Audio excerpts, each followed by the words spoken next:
Hi friends, ಇವತ್ತಿನ ವಿಚಾರ ಏನಪ್ಪ ಅಂತಂತಂದರೆ ಕೇರಳದಲ್ಲಾಗಿರೋ ಈ ಒಂದು ಇನ್ಸಿಡೆಂಟಿಂದ ಒಂದು ವ್ಯಕ್ತಿಯ ಪ್ರಾಣನೇ ಹೋಗಿದೆ. ಹೌದು ಫ್ರೆಂಡ್ಸ್, ಸಂಜಿತಾ ಅನ್ನೋ ಒಂದು ಹುಡುಗಿ ಫುಲ್ಲು ಕ್ರೌಡ್ ಇರೋ ಬಸ್ಸಲ್ಲಿ ಹತ್ಬಿಟ್ಟು ಒಂದು ವಿಡಿಯೋ ಮಾಡ್ತಾಳೆ. ಆ ವಿಡಿಯೋ ಮಾಡಿ ನನ್ನ ಮೇಲೆ ಅರೇಸ್ ಆಗಿದೆ, ದೀಪಕ್ ಅನ್ನೋರು ನನ್ನ ಮೇಲೆ ಅರೇಸ್ ಮಾಡಿದ್ದಾರೆ ಅಂತ ಒಂದು ವಿಡಿಯೋ ಮಾಡ್ತಾಳೆ. Being A man is not easy ಅನ್ನೋ ಹಾಗೆ ಕೇರಳದಲ್ಲಿ ಸಂಜಿತಾ ಅನ್ನೋ ಒಂದು ಹುಡುಗಿ ಪಬ್ಲಿಕ್ ಟ್ರಾನ್ಸ್ಪೋರ್ಟಲ್ಲಿ ಹೋಗ್ಬೇಕಾದ್ರೆ ಒಂದು ವಿಡಿಯೋ ಶೂಟ್ ಮಾಡಿದ್ದಾಳೆ. ಲೈಕ್ಸು ವೀಕ್ಸು ಕಮೆಂಟ್ಸ್ಗೋಸ್ಕರ ಇನ್ಸ್ಟಾಗ್ರಾಮಲ್ಲಿ ಮತ್ತು ಯೂಟ್ಯೂಬಲ್ಲಿ ಇವೆಲ್ಲ ಒಂದು ವಿಡಿಯೋ ಟ್ರೆಂಡಿಂಗ್ ವಿಡಿಯೋ ವೈರಲ್ ಆಗಿದೆ. ಈ ಸಂಜಿತಾ ಅನ್ನೋ ಹುಡುಗಿ ಏನಿದ್ದಾಳೆ ಇವಳು ದೀಪಕ್ ಅನ್ನೋರ ಮೇಲೆ ಈ ಒಂದು ವಿಡಿಯೋನ ಶೂಟ್ ಮಾಡ್ಕೊಂಡಿದ್ದಾಳೆ. ಅಂದರೆ ಪಬ್ಲಿಕ್ ಟ್ರಾನ್ಸ್ಪೋರ್ಟಲ್ಲಿ ಒಂದು ವಿಡಿಯೋ ಮಾಡ್ಕೊಂಡಿದ್ದಾಳೆ. ವಿಡಿಯೋ ಮಾಡ್ಕೊಂಡು ಅವಳು ಅದನ್ನು ಸೋಷಿಯಲ್ ಮೀಡ್ಯಾದಲ್ಲಿ ವೈರಲ್ ಮಾಡಿದ್ದಾಳೆ. ಅವಳು ಈ ವಿಡಿಯೋದಲ್ಲಿ ಹೇಳಿರೋದು ಏನಪ್ಪ ಅಂತಂತಂದರೆ, ಈ ವ್ಯಕ್ತಿ ಈ ಥರ ನಾನು ಬಸ್ಸಲ್ಲಿ ಹೋಗ್ಬೇಕಾದ್ರೆ ನನ್ನ ಹತ್ರ ಮಿಸ್ಬಿಹೇವ್ ಮಾಡಿದ್ದಾನೆ ಅಂತ ಈ ಥರ ಎಲ್ಲ ಆ ವಿಡಿಯೋನ ಹಾಕಿ ಅವ್ರು ಯಾವ ಥರದ್ದು ಮಿಸ್ಬಿಹೇವ್ ಮಾಡಿಲ್ಲ, ಅವ್ರ ಪಾಡಿಗೆ ಅವ್ರು ಮುಂದೆ ನಿಂತಿದ್ದಾರೆ.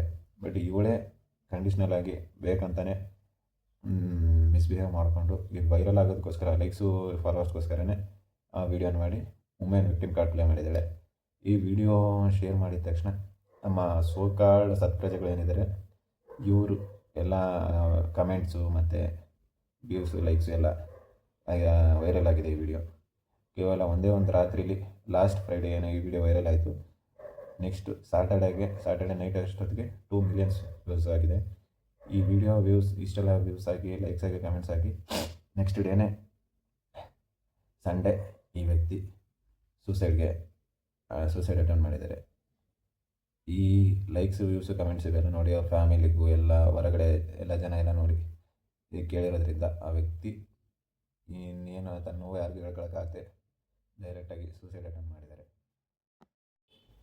ಈಗ ಅವಳೇನೋ ಸಂಜಿತಾನ ಹುಡುಗೇನೋ ಫೇಮಸ್ ಆದಳು, ಲೈಕ್ಸ್ ಬಂತು, ಕಮೆಂಟ್ಸ್ ಬಂತು, 2 ಮಿಲಿಯನ್ಸ್ ವ್ಯೂಸ್ ಆಯಿತು. ಬಟ್ ಈಗ ಹೋಗಿರೋ ಪ್ರಾಣ ಏನಾದರೂ ವಾಪಸ್ ತರೋಕ್ಕಾಗುತ್ತಾ? ಬಟ್ ಈಗ ಕೇರಳದ ಪೊಲೀಸರು ಏನಾದರೂ ಏನು ಹೇಳ್ತಿದ್ದಾರೆ ಅಂದರೆ, ಇದು ಈ ಅಲಿಗೇಷನ್ಸ್ ಫಾಲ್ಸ್ ಆಗಿರ್ಬೋದು, ಬಟ್ ನಾವು ಅವಳನ್ನ ಅರೆಸ್ಟ್ ಮಾಡ್ತೀವಿ ಅಂತ ಹೇಳಿದರೆ. ಬಟ್ ಅವಳು ಅರೆಸ್ಟ್ ಮಾಡಿದ್ರು ಈಗ ಏನಾದರೂ ಹೋಗಿರೋ ಪ್ರಾಣ ತರೋಕ್ಕಾಗುತ್ತಾ? ಈ ಲೈಕ್ಸು ಕಮೆಂಟ್ಸು ಎಲ್ಲ ಹಾಕಿದಂಥ ಮಹಾನ್ ಪ್ರಜೆಗಳೇನಿದ್ದಾರೆ ಏನು ಹೇಳಿದ್ರಂತೆ, ಅವನ ನಡ ರಸ್ತೆಯಲ್ಲಿ ನಿಂತು ಸಾಯಿಸಬೇಕು ಅಂತ. ಈಗ ಒಂದು ಸತ್ತೋಗಿರೋ ಹೆಣ್ಣದ ಮುಂದೆ ನಿಂತು ಈ ಮಾತನ್ನು ಹೇಳೋಕ್ಕಾಗುತ್ತಾ? ಏನೇ ಆಗಲಿ, ಯಾವುದೇ ಆಗಲಿ, ಎಲ್ಲದಕ್ಕೂ ಶೇರು ಕಮೆಂಟ್ಸು ಲೈಕ್ಸ್ಗೋಸ್ಕರ ಯಾವುದೇ ಆಗಲಿ ಸೋಷಿಯಲ್ ಮೀಡ್ಯಾದಲ್ಲಿ ಏನೂ ಮಾಡೋಕ್ಕೆ ಹೋಗಲಿ ಅಂತ ಹೇಳೋಕ್ಕೆ ಇಷ್ಟಪಡ್ತೀನಿ ಫ್ರೆಂಡ್ಸ್. ಎಲ್ಲ ಟೈಮಲ್ಲೂ ವುಮೆನ್ ಕಾರ್ಡ್ ಪ್ಲೇ ಆಗುತ್ತೆ, ನಾನು ವುಮೆನ್ ಕಾರ್ಡ್ನ ಪ್ಲೇ ಮಾಡ್ತೀನಿ ಅನ್ನೋದು ಎಷ್ಟು ಸರಿ? ಈ ಸಂಜಿತಾ ಅನ್ನೋ ಹುಡುಗಿ ಏನು ವಿಡಿಯೋ ವೈರಲ್ ಮಾಡ್ತಾಳೆ, ಆ ವಿಡಿಯೋ ವೈರಲ್ ಆಗುತ್ತೆ, ಅವ್ರ ಮನೆಗೂ ಸಿಗುತ್ತೆ. ಮೆಂಟಲಿ ಅರೇಸ್ ಆಗಿದ್ದಂಥ ದೀಪಕ್ ಅವರು ಸೂಸೈಡ್ ಮಾಡ್ಕೊತಾರೆ. ಬಟ್ ಸೂಸೈಡ್ ಮಾಡ್ಕೊಂಡ್ಮೇಲೆ ಗೊತ್ತಾಗುತ್ತೆ ಹೊರಗಿರೋರೆಲ್ರಿಗೂ, ಅವ್ರ ಮನೆಯವ್ರಿಗೂ ಮತ್ತು ಏನೋ ಹೊರಗಿರೋರಿಗೂ ದೀಪಕ್ ಯಾವುದೇ ತಪ್ಪಿಲ್ಲ ಅಂತ. ಬಟ್ ಇಲ್ಲಿ ಆಗಿದ್ದೇನು, ಆ ಹುಡುಗಿ ವೈರಲ್ ಆದಮೇಲೆ ಅದನ್ನ ಯಾವುದೇ ಥರದ ಈಗ ಇಂಡಿಯಾದಲ್ಲಿ ಇದೇ ಥರದ ಭಾಳಷ್ಟು ವಿಡಿಯೋಗಳು ಸೋಷಿಯಲ್ ಮೀಡ್ಯಾದಲ್ಲಿ ವೈರಲ್ ಆಗಿದ್ದಾವೆ. ಇದೇ ಥರ ಹೇಳಬೇಕಪ್ಪ ಅಂತಂತಂದರೆ, ಜಸ್ಲಿನ್ ಕೋರ್ ರೋಡ್ ಕೇಸ್ ಅಂತ, ಈ ಝೊಮ್ಯಾಟೊ ಬಾಯ್ ಮತ್ತು ಹುಡುಗಿ ಮನೆಗೆ ಹೋಗಿ ಹುಡುಗಿ ಮೇಲೆ ಅಸಾಲ್ಟ್ ಮಾಡ್ದೆ ಅಂತ, ಮತ್ತು ಆಫೀಸಲ್ಲಿ ಮ್ಯಾನೇಜರು ಆಫೀಸಲ್ಲಿ ಸೆಕ್ಷುವಲ್ ಹರಾಸ್ಮೆಂಟ್ ಮಾಡಿದ್ರು ಅಂತ, ಮತ್ತು ಅದೇ ಥರನೇ ಗುಲ್ಗಾವ್ನಲ್ಲಿ ಫೇಕ್ ರೇಪ್ ಕೇಸ್ ಒಂದು, ಇದೇ ಥರ ಭಾಳ ನಡೆದಿದ್ದಾವೆ ಫ್ರೆಂಡ್ಸ್. ಹಾಗಂತ ವುಮೆನ್ಗೆ ಸೇಫ್ಟಿ ಬೇಡ ಅಂತಲ್ಲ ಫ್ರೆಂಡ್ಸ್. ವುಮೆನ್ಗೆ ಅಂತ ಕಾನೂನುಗಳಿದ್ದಾವೆ.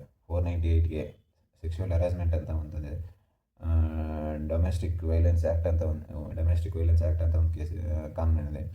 ಇವೆಲ್ಲವೂ ಇದ್ದಾವೆ ಕಾನೂನು ಮುಂದೆ. ಇಷ್ಟೆಲ್ಲ ಹುಡುಗರಿಗೆ ಕಾನೂನುಗಳು ಇದ್ದಾವೆ. ಬಟ್ ಅಂದರೆ ಹುಡುಗರಿಗೆ ಏನಿದೆ, ಹುಡುಗರು ಅಂದರೆ ವುಮೆನ್ ವಿಕ್ಟಿಮ್ ಕಾರ್ಡ್ ಪ್ಲೇ ಮಾಡೋಕ್ಕೋಸ್ಕರ ಈ ಹುಡುಗಿರು ಲೈಕ್ಸು ವ್ಯೂಸ್ಗೋಸ್ಕರ ಇಷ್ಟೆಲ್ಲ ವೀಡಿಯೋ ಮಾಡ್ತಿದ್ದಾರೆ. ಮೆನ್ಗೇನಾದರೆ ಆದರೆ ಕೇಳೋಕ್ಕೆ ಯಾರೂ ಇಲ್ಲ ಅಂತಲೇ ಇಷ್ಟೆಲ್ಲ ಇದು ಮಾಡ್ತಿದ್ದಾರೆ. ಮೆನ್ಗೆ ಅಂತ ಏನಿದ್ದಾರೆ, ಅವನಿಗೇನು ಕುಟುಂಬ ಇಲ್ವಾ, ಅವನಿಗೇನು ಫ್ಯಾಮಿಲಿ ಇಲ್ವಾ, ಅವನಿಗೆ ರೆಸ್ಪಾನ್ಸಿಬಿಲಿಟೀಸ್ ಇಲ್ವಾ? ಇದೆಲ್ಲ ಮಾಡೋದ್ರಿಂದ ಒಬ್ಬ ಮೆಂಟಲ್ ಹೆಲ್ತ್ ಮೇಲೆ ಎಷ್ಟು ಎಫೆಕ್ಟ್ ಆಗುತ್ತೆ ಅನ್ನೋದಕ್ಕೆ ಈ ವಿಡಿಯೋ ಸಾಕ್ಷಿಯಾಗಿದೆ ಫ್ರೆಂಡ್ಸ್.